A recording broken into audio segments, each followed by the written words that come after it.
Hello, my handsome ladies and gentlemen, this is Shmeaty, and in today's video, we've got Typhlosion, which recently received a Community Day Classic, and we're going to see how a Shadow Typhlosion that I've had saved for quite some time, we're going to see how it can perform in the Open Ultra League.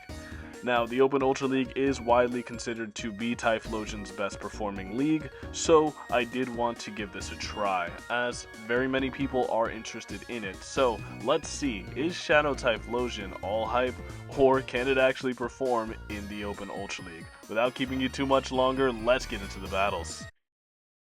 And notorious footage of Shmeaty clicking the record button too late. Shadow Dragonite's gonna find a Greedent on lead, and this is pretty nice. Honestly, I know that I can tank a body slam, even two, because the mud shots won't add up enough with the chip in order to KO. So we can comfortably tank two, no shield both, and now I'm at double Dragon Claw. I'm going to fire off this first Dragon Claw, try to get a reaction out of this Greedent. Unfortunately, they're not having it. They are at their next body slam, so I have to throw this next Dragon Claw immediately. They will put up a shield.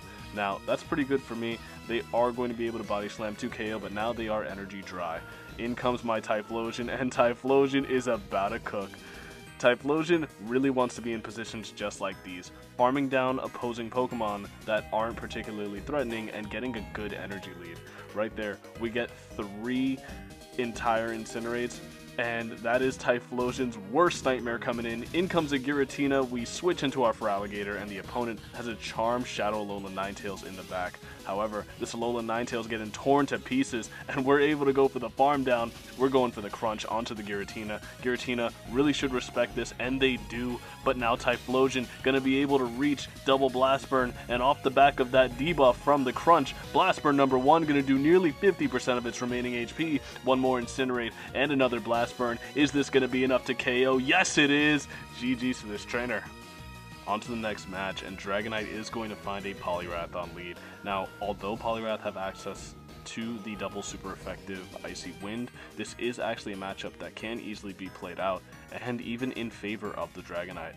Dragonite gonna fire off a Dragon Claw here, and without it being debuffed, the Poliwrath really doesn't want to take it in fear of potentially being farmed down later. They're gonna fire off the Icy Wind, and we're going to build up to a superpower and fire off the superpower right as they would reach a second Icy Wind. They don't go for it, and they are able to get the sneak.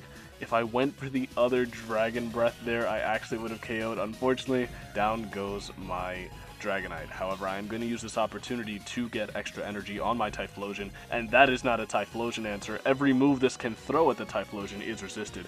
Typhlosion building up to Blast Burn number 1. Blast Burn number 1 going to do some solid damage onto one of the bulkiest Pokemon in the entire Ultra League, in Cresselia. Cresselia gonna fire off a Moonblast. I was deathly afraid of the fact that they may have had Future Sight, and I was getting great debate. However, they did not. They are gonna fire off a second Moonblast, and they know that they're in fear of getting KO'd.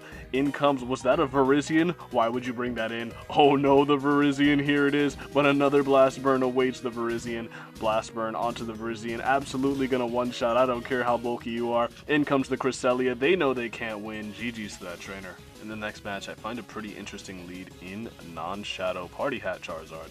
Now, Charizard is able to, of course, outpace to the Dragon Claws before I'm able to make my own, and their Dragon Claws are super effective and mine are not. This is a non-Shadow Charizard. I do not fear one Dragon Claw, so I am going to no-shield it and fire off my own, trying to get a reaction out of this Charizard. We're able to get a shield. In comes my Feraligatr. They're looking to make a move, and this could easily be the Blast Burn, which would land for some really big resisted damage, as you can see. They're going to reach another move, but now at this point, I'm committing to my Feraligatr, getting a big energy head start versus the rest of their team. Unfortunately, it is not anything my Feraligatr wants to see. I am not an Ice Beam Gator, so unfortunately, this is a Venusaur that is going to completely shut down my Feraligatr here. I am going to be able to get a shield in fear of the Ice Beam. They are going to shield up, as the Ice Beam would do massive damage.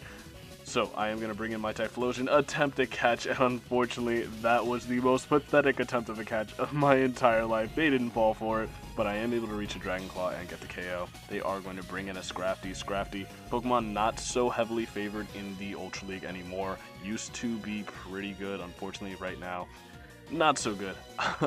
Nevertheless, they are going to Power Up Punch, and I'm going to call it now.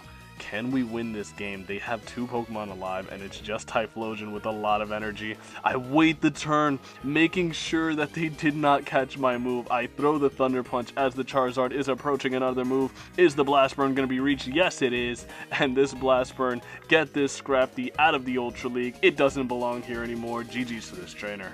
I must have made this team without factoring in this Cord Breaker. Tapu Fini on lead is going to cook my entire team. I am going to build up to the superpower and fire it off on the CMP tied to their Nature's Madness, excuse me.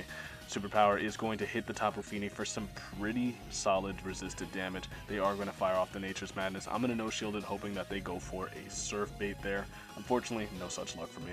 They are going to be able to potentially reach another move, so before they do that, I am going to fire off my Hydro Cannon, but they live on 1 HP, and unfortunately, my Gator's just going to have to tank this Nature's Madness.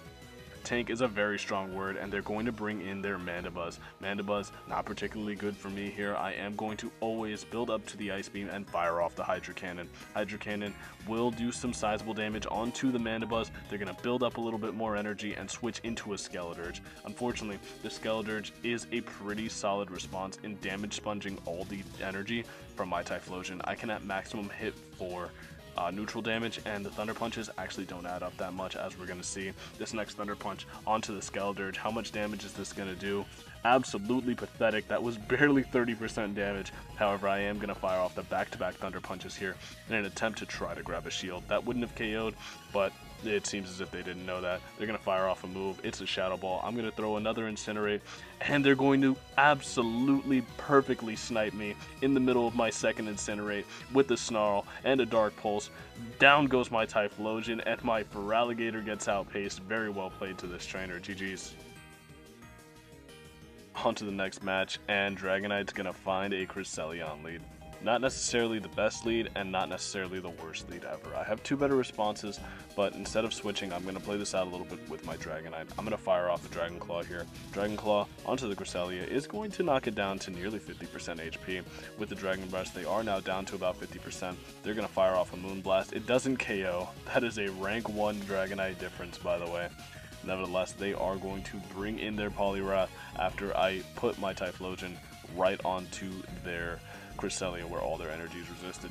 So they are going to be able to make another move here, but not before I'm able to fire off another Thunder Punch. And another Thunder Punch is exceedingly threatening to the Poliwrath, which is now nearly at a 3rd HP. They're going to fire off an Icy Wind, but that won't stop this next Thunder Punch from KOing, and they're not going to be able to outpace.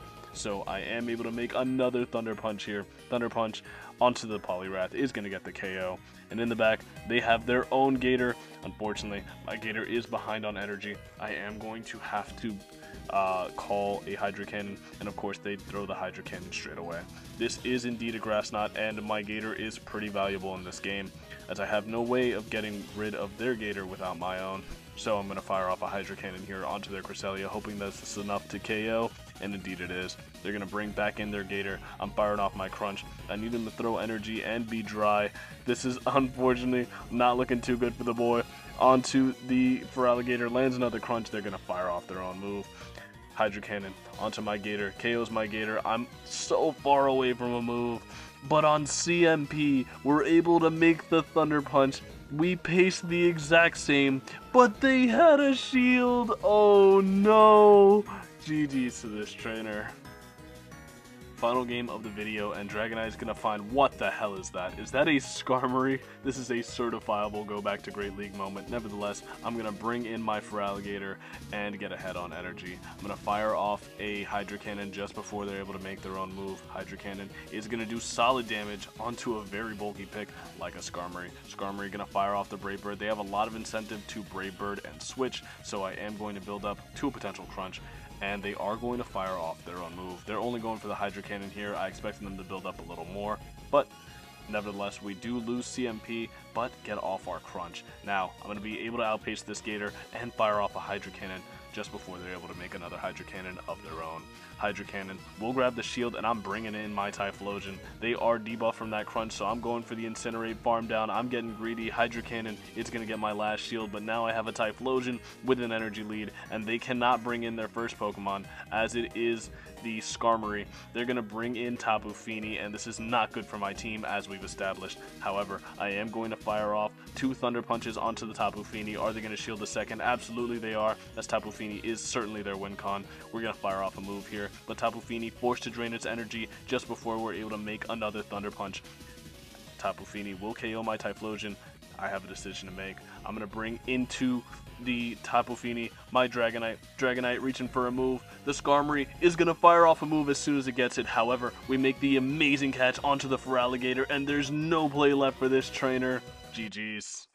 Now, what are my thoughts with regards to Shadow Typhlosion and its viability in the Open Ultra League? Honestly, it's very much improved. The addition of Thunder Punch gives it really nice pacing. 10 turns to a charge move is nothing to scoff at, especially when you're running a fast move like Incinerate, which does a lot of damage in its own right. That being said, I am not a particularly big believer in Shadow Typhlosion in the Open Ultra League. However, I will say failure to prepare for it is preparing to fail against it. And you definitely want to factor it into the fact that it is now definitely a solid pick in the Ultra League that a lot of people will most likely run. Nevertheless, me personally, maybe it was the team that I ran, but it feels a little underwhelming with regards to all the hype that was around it. That's just my personal opinion, but nevertheless, if you liked today's video, please feel free to leave it a like and subscribe. But as always, this has been Shmeaty. Thank you so much for watching. I hope to see you again next time, and have a good rest of your day. Bye.